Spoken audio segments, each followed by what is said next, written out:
So today we're going to be talking about this camera, the Nikon ZR, and some of the image quality that's been able to come out of it with the addition of R3D. Now, there's a bunch of different shooting modes you have on this camera, but what I wanted to test out was some of those shooting modes beside each other. I also want to go into how I color grade the R3D coming out of the Nikon ZR, a couple of tips and tricks, talking about low light, a little bit about dynamic range, and everything from an image quality perspective after having this for the last couple of weeks. We'll get there. Now, I'm going to try my best to just voice over all of the clips I want to show you guys because I want it to more be about you looking at the footage rather than me telling you what you're looking at, but you're going to get a variety of different shooting modes on the Nikon ZR. For one, you're going to get R3D, which honestly, you don't buy a Ferrari to park it in the garage, and I'm going to shoot an R3D for the vast majority of the time I'm going to be using this camera. You also get the ability to use NRAW as well, which came out on other cameras, but also prompted Red to sue Nikon. The Nikon bought Red, which is kind of like getting bullied in school, but then you end up dating the bully's sister. You also get the option of using ProRes RAW as well, and to be honest with you, all three of these RAW shooting modes, they're gonna have higher capacity. They're gonna demand more out of your cards and your SSD drives, which also just comes with using RAW in the first place. More on that later. Now, if you don't want to use RAW, you are still going to be able to use a variety of different modes where you can use the 422 HQ and you could use H.265. In fact, you can even use H.264. It just objectively doesn't look that great at all. Now, with the H.265 and comparing these with some of the other RAW modes, because I did compare it to R3D, NRAW, and ProRes RAW, looking at it, it's not going to be sharp. And when you're comparing it to some of the other very high data rate modes, you're not going to get a comparable image. It's going to be sharper, it's going to be mushier, which doesn't necessarily make it unusable in a lot of ways. However, if you're someone who's looking to get something that looks like R3D, but you want to spend like 1/10 the data rate, you're not looking in the right place here. Now, that all to be said, I don't think the major kind of thing for the Nikon ZR is to shoot an H.265 to begin with. Part of this and kind of making it part of the Red Cinema line is that you're probably going to use some of the 3 different flavors of RAW or the one ProRes HQ in order to get the maximum amount of image out of there. It's not to say that H.265 isn't serviceable or isn't usable, it's just you're probably not going to use it that much. And if you're getting into buying this camera, part of the reasons why is probably to use that R3D in the first place. However, if you need the smaller data rates, you can get a pretty significant discount in terms of those megabits per second by just going to the 4K modes of some of the other options. For example, if you want to get under 800 megabits per second, you could just shoot in 4K R3D RAW. Or you could just go to 370 if you want to shoot an NRAW at 4K, which is a little bit more than the Sony FX3, being like 370 versus the FX3's 240 if you're shooting an all-eye, which still is a significant bump, but on a 1 terabyte card, you're going to be able to get 6 hours of record time. Now, in terms of record time, if you're looking at the top right corner of your screen, if it does say 2 hours and 5 minutes, chances are it actually runs farther past that time. But because there's kind of a weird little time limit in terms of 2 hours and 5 minutes, it's just going to keep saying that over and over again until you make it to a point where it's actually going to be less than 2 hours and 5 minutes on the card, which I hope that made sense. But also I hope that I talked long enough for you just to see the footage play out. Now, for those of you guys that aren't YNs, you probably know the A7 III and the struggle of trying to shoot an S-Log2 in 8-bit. It was mushy, it just didn't work, it was super noisy. And maybe using H.265 and N-Log might be the same thing. I tried putting this up beside each other in the HLG and the standard profile as well, and I found HLG in standard actually to be sharper. Are you going to get the same ability to grade and push and pull things as you would if you use N-Log? Probably not. However, I would rather an image that's going to look sharp and detailed rather than something that's going to be flexible and kind of look like crap. So here's all 3 of those beside each other in H.265. Now, I want to get into a little bit of a color grading workflow here. This isn't a definitive way of grading R3D. This is just how I do it using some of the information that I have and also playing around with some of the footage here. Now, first things first, we're going to go into our RAW tab, which is already clicked onto here. And I'm going to take my camera metadata to clip. That's going to actually eliminate some of the nodes I'd have to make over here because I could change my color temperature, tint, my exposure adjustments, and I can even change my ISO in post as well. Now, I'm not going to do any of these things just yet, but I know that I can do that on the raw sensor data instead of doing things with transforms and everything else. So if all else fails in terms of where I want to change things like exposure and white balance, I'm going to live right over here. Now, what I am going to do is use a series of color space transforms. The reason why I want to do that is because DaVinci Wide Gamut does have a pretty wide color space, and because I use multiple cameras, I want to make sure they all kind of occupy the same space to give me the best shot for color matching. Now, I can do this by using the red to wide gamut over here. You could find this by lining up your DaVinci Wide Gamut RGB log 3G10 to what's going to be over here.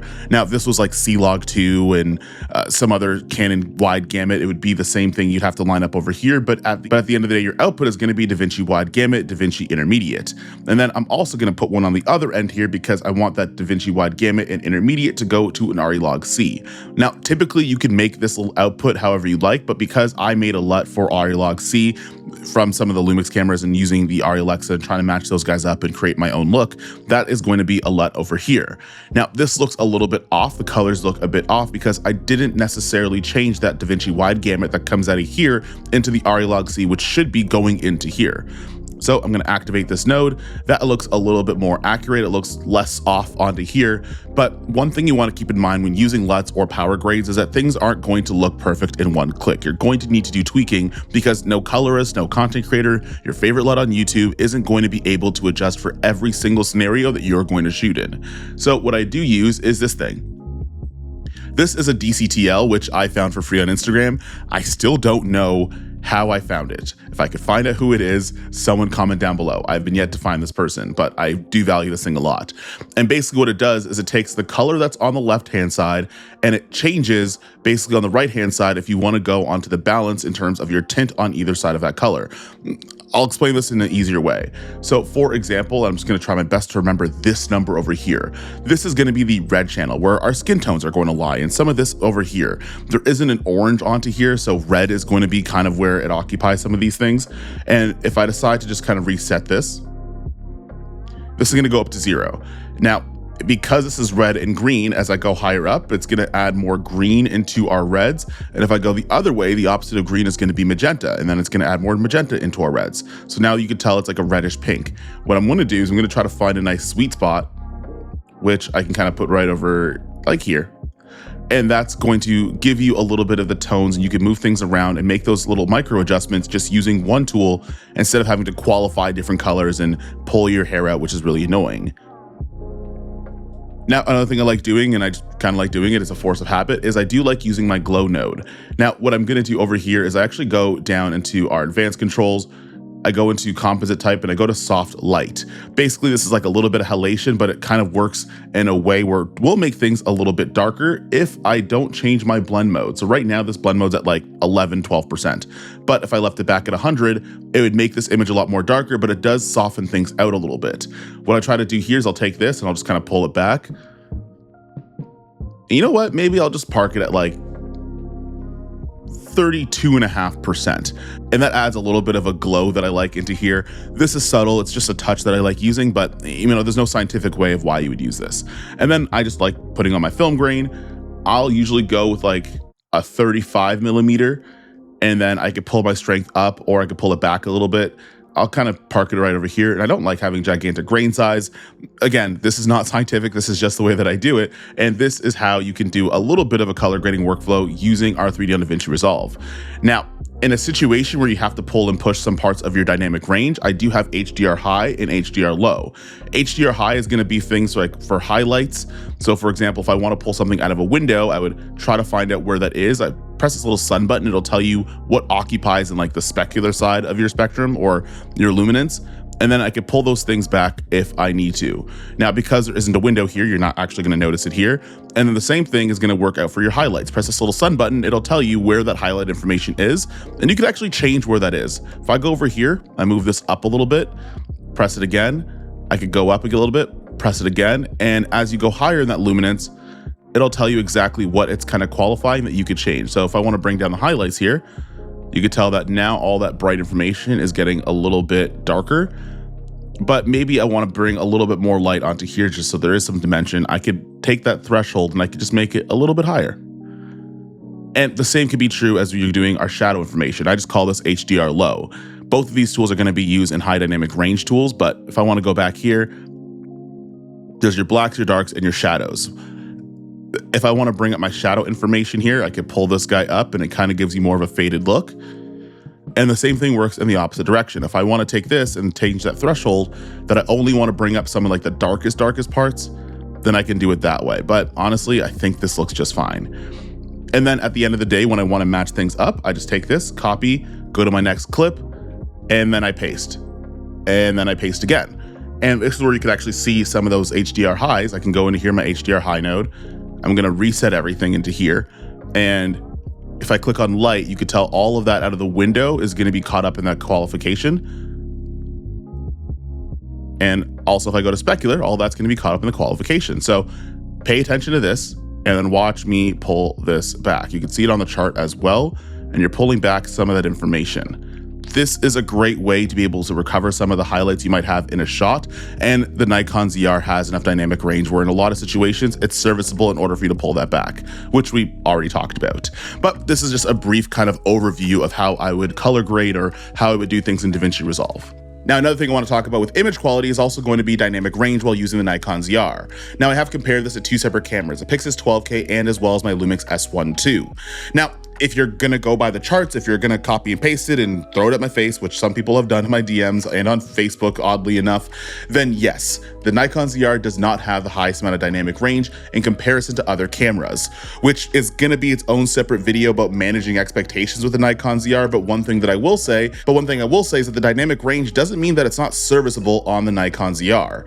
Generally speaking, for me, my litmus test in terms of being able to get enough dynamic range for most things, if there's a window inside of a room and I have my subject that's in there with a key light on them, am I able to get the exposure on my subject while also getting a little bit of the detail out of the window? Now, when comparing this to the Lumix S1 II, even when I use the high dynamic range mode on the S1 II, I did notice there's like a touch bit more of dynamic range on the Lumix S1 II, which makes a lot of sense because it has great dynamic range, which it traded off in terms of that sensor technology in exchange for sensor readout. Basically, the Lumix S1 II is going to have a little bit more rolling shutter, but you do get a little bit more detail in the highlights while still maintaining the tones pretty much everywhere else. That's also to say, while doing this side by side, unless you want to stare at a window pane for the next 5 minutes, it's still going to be pretty usable on the Nikon ZR. Both of these guys really struggle with getting the highlight detail out of that window, and the only camera I've been able to do that is the Pixis 12K, shooting at 12K to do that, but with a $2,200 price tag, I kind of don't expect it to. I also tried this again on the Pixis 12K, which we talked about in a previous video talking about the Typox Samara Cs. Now, maybe you guys weren't interested in the lenses and that's why you missed it there, but one of the things I also did putting these two side by side is you're shooting. But also what I wanted to do is put these two side by side, and I am shooting at 12K on the Pixis because that's gonna be where I find the most dynamic range given the 800 ISO. And reason being why you might see a little bit more out of the window on the Pixis 12K might also be just because I'm shooting in 12K versus 6K. But what I wanna say here as well is I'm still able to see some of the details coming out of a window. If this is a situation where you need to see every little brick and every little space between the bricks outside of a window while your subject's inside of the frame and has better lighting than what I have on here, maybe the story isn't good enough and we need to work on that instead. Basically what I'm trying to say here is the Nikon ZR does not have the highest dynamic range in the world, but that's also not to say that it's not serviceable for 95% of people, because most things you're going to see in film or in commercials is somebody inside, there's probably a window, you expose to the window, you bring in a light, Bob's your uncle, Fran's your aunt, and you probably don't need to see much out of the window anyways. However, if you do, well, then just buy more expensive cameras. But that all to be said, the dynamic range out of this guy, in order to get it, it actually comes down to some exposure technique. Now, this is where I'm going to make a little bit of a beg to Nikon. Let me hold a false color. Also, let me hold like focus peaking while using R3D, but most of all, let me hold a false color. Basically, this is going to help give you the exposure map in terms of where things are going to sit on an IRE scale so I can expose to the right things. Currently, at the time of this video, that doesn't quite exist yet, so I am going to use waveform. Now, in this kind of blurry image on my iPhone that I took of this shot, basically what you're going to do when you're looking at that waveform is you're going to see these little lines that are going to be in the middle. One of them is going to be where your point of clipping is going to be, and the other one's going to be where you crush your darker areas. Essentially, what you want to do is that white stuff in the middle. You want to try to keep that from butting up against any of those two lines as much as possible. Generally speaking, what I'll do is I'll overexpose my image until I see that white part of the graph actually slide all the way up that light, but then I start pulling that exposure back a little bit until that line comes back down a little bit, just to make sure that I mitigate for anything that could be clipped.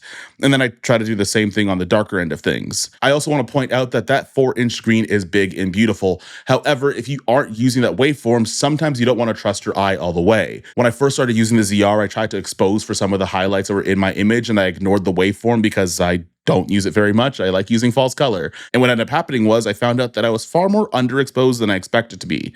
So being able to make sure that you're using your waveforms, just keeping things away from being clipped, but also try to keep things a little bit on the right-hand side, it's going to help you a little bit with being able to get as much information as possible. The Nikon ZR does have a dual base ISO. And in this sense, when you're using R3D RAW, one of the things you might think about is if I just shoot in RAW, I could put it to any ISO and change it to whatever I want on the back end. I would highly recommend we don't do that, especially when we don't have false color or traffic lights in order to make sure we dial in our exposure. Now, one of the ways that this works a little bit different while still using our 3D RAW is that if you are shooting at 800 ISO and 6400 ISO, those two gain circuits are actually going to be completely different from each other. Let me give you an example. I decided to get a low light scenario when I was doing my Typock review a couple of days ago. And one of the things I did do is I shot a shot at 800 ISO using the low base ISO, and I shot another shot at 6400 ISO using the high base. Now, when I try to meet these guys in the middle at, say, 3200 ISO, that would require me to overexpose on my 800 ISO and underexpose on my 6400 ISO. And in theory, if it was using the same gain circuit, if I went up one and down one, it would look exactly the same. Well, that didn't happen. One of these are going to be significantly noisier than the others. Trying to get my 800 to 6400 is not going to look the same as just starting off at 6400 and leaving it there. And that's because of that low and that high base ISO. Now, if you are stuck, you can use the ultra noise reduction in DaVinci Resolve. If you have the studio version, it's actually pretty easy to do because it only takes one click. However, again, trying to use the different base ISOs and trying to bring things to 6400, they're going to look different from each other. And you could tell the left one looks worse.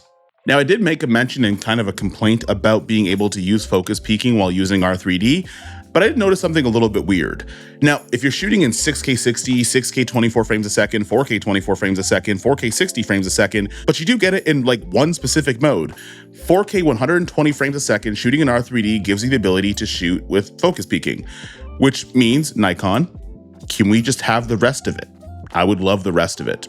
Focus peaking, false color. That's pretty much it. And I'm probably going to mention that in every single video because if I don't, everyone's going to yell at me that I didn't mention it in the video. So there's that. And also, I really, really want it.